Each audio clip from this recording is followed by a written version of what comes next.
పవిత్రం చేసిన దోషులను కఠినంగా శిక్షించాలి అంటూ పశ్చిమ గోదావరి జిల్లా నరసాపురంలో ఎమ్మెల్యే బొమ్మిడి నాయకర్ ఆధ్వర్యంలో వెంకటేశ్వర స్వామి చిత్రపటాలు చేతపట్టి పట్టణంలో నిరసన ప్రదర్శన చేశారు. ముందుగా పాత బజార్ సెంటర్లోని వెంకటేశ్వర స్వామి ఆలయంలో ప్రత్యేక పూజలు నిర్వహించారు.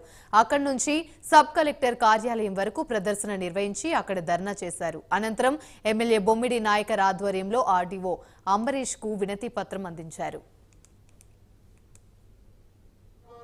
భంగం కలిగించే విధంగా ఉన్నందుకు ప్రతి ఒక్క మతస్థులు కూడా స్పందించి దీనికి ఎవరైతే బాధ్యులు ఉన్నారో వాళ్ళందరినీ కూడా శిక్షించే విధంగా కూడా మరి ఈ రోజున ప్రభుత్వం ముందు రావాలని చెప్పి మనస్ఫూర్తి తెలియజేసుకుంటూ మరి పవన్ కళ్యాణ్ గారు ఉన్నటువంటి మరి ఆయన కూడా ఈ విషయం తెలిసిన వెంటనే ఆయన ఏదైతే ఉందో పవిత్రంగా ఉండాలన్న ఆలోచనతోటి మరి ఒక దేవాలయంలో మరి ఆయన కూడా ఒక పూజా కార్యదర్శిలో కూర్చోవడం జరిగింది. ఆయన సంఘీభావంగా కూడా మరి రాష్ట్రంలో అన్ని చోట్ల కూడా జన సైనికులు హిందూ రాజాలో తెలుగుదేశం పార్టీ బీజేపీ ప్రతి ఒక్కరూ కూడా మరి దేశంలో రాష్ట్ర వ్యాప్తంగా కూడా కార్యక్రమం చేయడం జరుగుతుంది.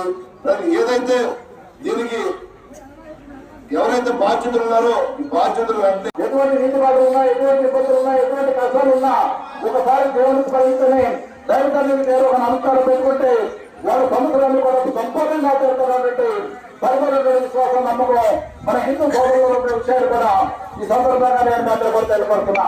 తర్వాత అటువంటి పవిత్రటువంటి దేవాలయంలోనే కలిసి జరుగుతుంటే ప్రభుత్వం దీన్ని ఏదైతే ఈనాడు కోడలి ప్రభుత్వం ఉందో, Telugu Desam party, BJP party, Janasena party కోడలి ప్రభుత్వం ఉందో దీన్ని చాలా సీరియస్ గా తీసుకోవడం జరిగింది. ముఖ్యమంత్రి చంద్రబాబు నాయుడు గారు ఈ విషయాన్ని చాలా తీవ్రంగా పరిగణిస్తున్నారు.